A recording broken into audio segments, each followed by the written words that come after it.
If you ask the average Christian to list the 10 Commandments, you can be almost certain that very few will be able to list them all. If you are lucky, you might get 3 or 4 of them mentioned. In over 60 years of talking to Christians about their religion, my experience has been that very few of them can list all 10, and, even if they do remember them all, they are also unlikely to recite the commandments in order. The ones they most commonly remember are the commandments against murder, stealing, and adultery. They rarely seem to remember any of the others. They also believe that the Bible calls the list in Exodus 20 the 10 Commandments when, in fact, no such description is given. There is another, very different set of commandments that are called the 10 Commandments in Exodus 34. That set says nothing about murder, stealing, or adultery.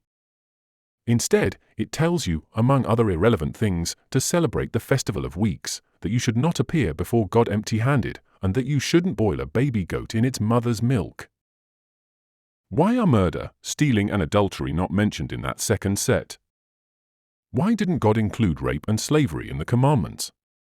Did God forget about them? Did he change his mind? The most likely answer is that the stories in Exodus were written by men and not by any God.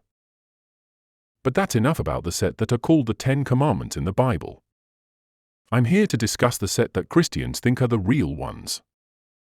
Unless otherwise specified, I shall be using the New International Version of the Bible. Commandment number 1 says, "I am the Lord your God, who brought you out of Egypt, out of the land of slavery." This is not a command by any stretch of the imagination. It is just a statement, a claim, written by that unknown author of Exodus, so we can strike Commandment 1 off the list. Commandment number 2 says, "You shall have no other gods before me." What? No other gods before me? That tells me that Yahweh is not the only God as Christians claim, so how many other gods are there? Since there is no worthwhile evidence to support the claim that any gods exist, we can strike Commandment 2 off the list. Commandment number 3 says, "You shall not make for yourself an image in the form of anything in heaven above or on the earth beneath or in the waters below. You shall not bow down to them or worship them." This commandment is routinely ignored by Christians. Every Christian with a crucifix on their wall that has a figure of Jesus on it is disobeying that command.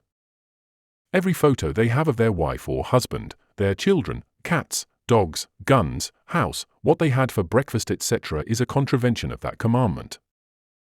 So is every painting and stained glass window depicting Jesus, the saints, and the Virgin Mary.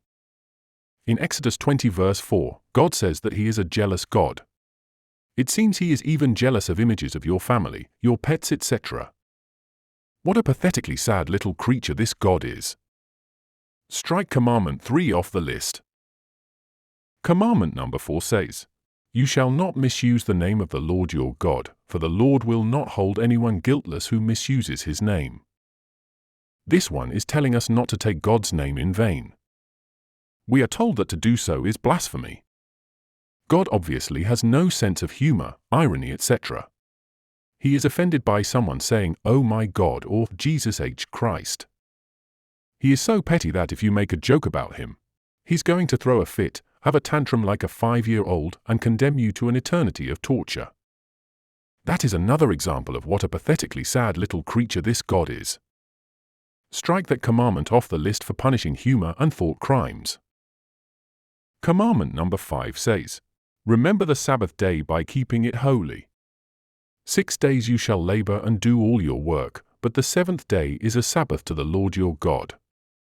On it you shall not do any work, neither you, nor your son or daughter, nor your male or female servant, nor your animals, nor any foreigner residing in your towns. For in 6 days the Lord made the heavens and the earth, the sea, and all that is in them, but he rested on the 7th day. Therefore, the Lord blessed the Sabbath day and made it holy." This is one of the most reprehensible commandments of the lot. No one in your family, none of your servants, none of your animals, and no foreigner is allowed to do any work of any sort. Work includes doing things like cooking a meal, collecting wood to build a fire, and, since the advent of electric lighting, that includes flicking on a light switch when you enter a darkened room. Orthodox Jews get up to all sorts of tricks and have designed all sorts of devices to get around this one. If you do any work on the Sabbath, the penalty is death. Numbers 15 verses 32 to 36 says, "Those who found him gathering would brought him to Moses and Aaron and the whole assembly, and they kept him in custody, because it was not clear what should be done to him. Then the Lord said to Moses, 'The man must die. The whole assembly must stone him outside the camp.' So the assembly took him outside the camp and stoned him to death, as the Lord commanded Moses." As you will see if you read the Bible, death is one of the very few things that God appears to love. Strike Commandment 5 off the list for its cruelty. Commandment number 6 says, "Honor your father and your mother, so that you may live long in the land the Lord your God is giving you." Really? Do all fathers and mothers deserve honor? How about the father who sexually abuses his 9-year-old daughter, or the mother who punishes her children by refusing to feed them? Should those parents be honored? There is no way that such a parent should be treated with anything but disdain along with incarceration for their crimes. Strike Commandment 6 off the list due to its general nature and lack of understanding that context matters. Commandment number 7 says, "You shall not murder." The King James Version is much older than the New International Version. It uses the same words found in even older copies, which say "thou shalt not kill," so I shall address the older wording and not the sanitized wording used in the New International Version. When Exodus was written, this command was not a general command because it did not apply to killing foreigners. If a Jew killed another Jew, that was murder. It was allowable to kill anyone, including Jews, if God commanded it. Indeed, in Exodus 32, after Moses discovers that the Jews had constructed a golden calf, God orders the slaughter of over 3,000 Jews. The Old Testament contains 600 passages of explicit violence, around 1,000 verses detailing God's own violent punishments, and over 100 verses where God expressly commands others to kill people. When you think about that phrasing, you can see that, like other commandments, context is ignored. If you follow that commandment, then you should not kill someone even if your own life, or the life of another person, is at risk. If you kill someone in defense of your life, that is usually called a justifiable homicide and will not render you liable to criminal prosecution. Strike Commandment 7 off the list due to its general nature and lack of understanding that context matters. Commandment number 8 says, "You shall not commit adultery." Adultery is defined as consensual sexual intercourse between a married person and a person who is not their spouse. Unlike celibacy, sex is natural, something that helps to strengthen a relationship, but the Bible talks about sex as though it is an abomination to be avoided except as a means of producing children. It certainly wasn't encouraged because it was enjoyable. Although most people can control their actions, no one can choose who they find to be sexually attractive because it is an innate response.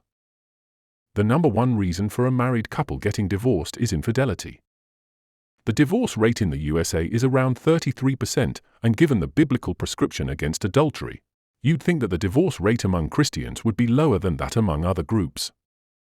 However, according to research conducted at Baylor University, the divorce rate among Christians, particularly the Evangelicals, is higher than the average. According to an article in Science Daily, despite their strong pro-family values, evangelical Christians have higher than average divorce rates, in fact, being more likely to be divorced than Americans who claim no religion, according to findings as cited by researchers from Baylor University. This is yet another example of a commandment that is routinely ignored by the so-called pro-family values community. Strike Commandment 8 off the list because it is misogynistic, coming as it does from a time when women were considered the property of their husband, when she was just a servant to cook, clean, and have babies for the man who owned her. Commandment 9 says, "You shall not steal." Just like some of the other commandments, context is ignored. In general, you should not steal someone else's property, but that does not necessarily hold true in all cases. If you have no money and are starving, is it wrong to steal a loaf of bread? Should you be criminally prosecuted for stealing to feed yourself or your kids? If you have no money and are cold, is it wrong to steal something to keep you warm? I would argue that in such cases, stealing is understandable and forgivable. In Matthew 10 verses 5 to 8, Jesus says, "Do not go among the Gentiles or enter any town of the Samaritans. Go rather to the lost sheep of Israel. As you go, proclaim this message: the kingdom of heaven has come near. Heal the sick, raise the dead, cleanse those who have leprosy, drive out demons. Freely you have received, freely give." The time is long overdue that Christians followed what Jesus actually told them to do. If Christians were to follow that rule, the number of people stealing to feed themselves or keep themselves warm would surely decline. Strike Commandment 9 off for not considering the context. Commandment number 10 says, "You shall not covet your neighbor's house. You shall not covet your neighbor's wife, or his male or female servant, his ox or donkey, or anything that belongs to your neighbor." What is wrong with coveting something or someone?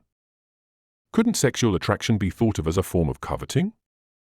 If we followed that one, sex would become mechanical, a loveless chore that we must perform to ensure the continuation of the species, an act performed without consideration of a person's needs or innate desires. That is especially true if that person was a woman. Another point to consider is the effect following that commandment would have on a nation's economy. The premise of all Western economies is based on coveting what your neighbor has got.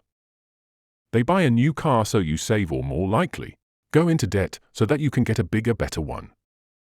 You go into their house and see that they have a 50-inch TV, so you go out and get a 75-inch one. I'm sure you get the picture.